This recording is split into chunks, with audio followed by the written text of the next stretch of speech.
¿Qué tal, estimados estudiantes de Histología y Anatomía Vegetal? Soy su profesora, Georgina Vargas Amado.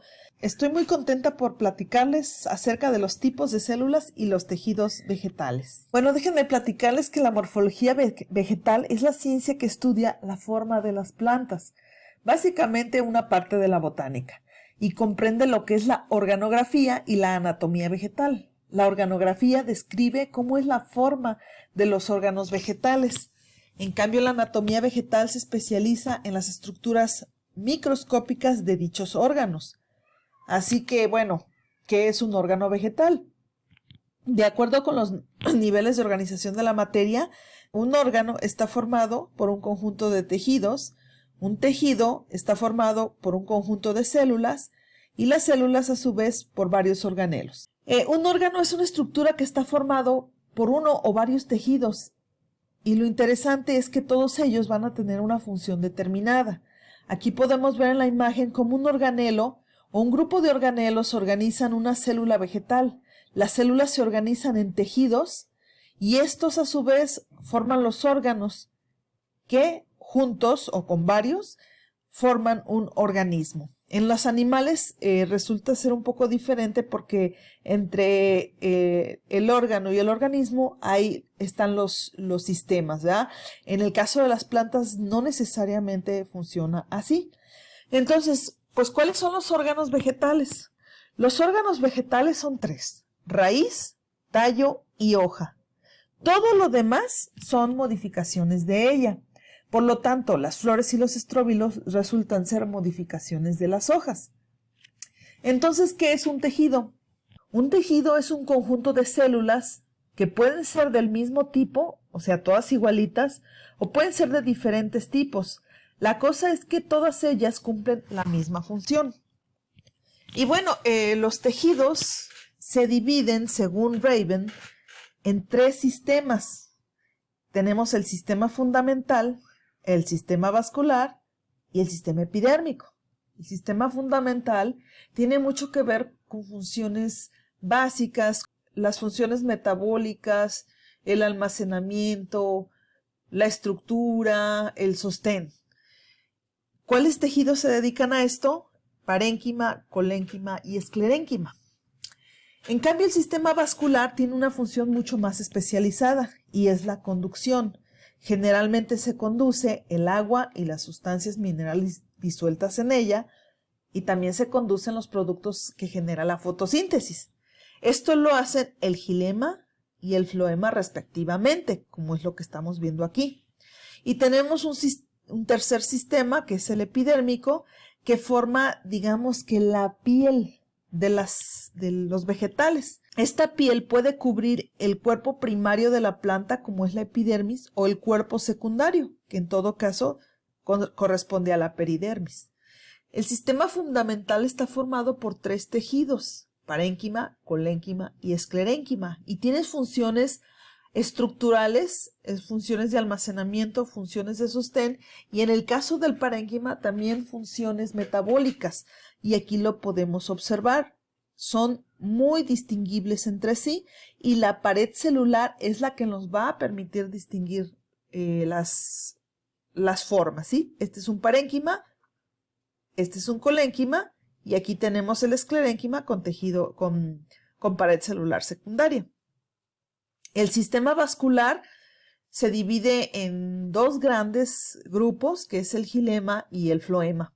El xilema puede ser primario y secundario, al igual que el floema. También puede ser primario y puede ser secundario. Eso lo vamos a ir viendo más adelante. Las funciones de ambos son la conducción. Mientras que el xilema primario se dedica a conducir el agua y las sustancias que están disueltas, que este es el caso del xilema, y el floema se dedica a conducir los productos de la fotosíntesis, y aquí podemos observar el floema. Como pueden ustedes ver, sí se pueden distinguir fácilmente. Mientras que el xilema tiene paredes celulares secundarias, el floema únicamente va a tener paredes celulares primarias. En el sistema dérmico, como les comentaba, tiene la función de protección tanto del cuerpo primario de la planta, es decir, las partes herbáceas, como el cuerpo secundario de la planta, que son las partes leñosas. Y las funciones son definitivamente la protección. Aquí tenemos un ejemplo de epidermis, en donde podemos apreciar las células epidérmicas. Por acá tenemos los estomas y los tricomas. Y de este lado tenemos la peridermis, compuesto por varios tejidos. Eso lo vamos a ver más adelante, ¿sí? Bueno, en resumidas cuentas, nosotros podemos dividir a los tejidos vegetales en dos grandes grupos, con fines didácticos. Es decir, ¿cómo podemos estudiarlos de tal manera que se nos facilite? Los tejidos vegetales se pueden dividir en tejidos simples, que son aquellos que están formados de un solo tipo de célula, no una, sino varias células, pero todas igualitas, que son el tejido meristemático, parénquima, colénquima y esclerénquima. Algunos autores no consideran que el meristemático sea un tejido. Aquí sí lo vamos a estudiar como tal. Y los tejidos complejos, que están formados por más de un tipo celular. Es decir, las células que los van a componer pueden ser diferentes entre sí. Y son el xilema, el floema, la epidermis y la peridermis. En resumidas cuentas, el xilema y el floema también se conoce como tejido vascular y la epidermis y peridermis como tejidos de protección.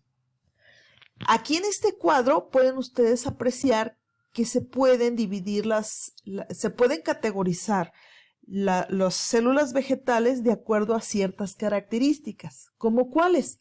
Hay células que únicamente van a presentar pared celular primaria y hay células que además van a presentar pared celular secundaria y los pueden ustedes observar con colores azules y rojos respectivamente. Además, también hay células que presentan depósitos de cutícula en su pared celular primaria, como es el caso de las células epidérmicas. Y bueno, no son las únicas características que podemos distinguir, son realmente varias. Aquí tenemos unos códigos para representar esas características. En la parte de abajo tenemos diferentes tipos de células. Cada una de ellas tiene un enlace que los lleva a la descripción de la misma. Si le aprietan, los va a llevar a una pequeña ficha. Cada una de estas fichas, que corresponden a células diferentes, tienen los códigos aquí. Estos códigos indican que esta célula está formada únicamente por pared celular primaria, forma tejidos simples y son células vivas a la madurez. Si nos regresamos a los códigos, volvemos a esta página principal. Yo los invito que naveguen por estas páginas para que puedan conocer las características de las células vegetales y puedan conocer también cómo se conforman los tejidos vegetales. Me dio mucho gusto que estuvieran conmigo. Para mí es un placer platicarles acerca de la histología y la anatomía vegetal. Nos estamos viendo en próximos días. Hasta luego.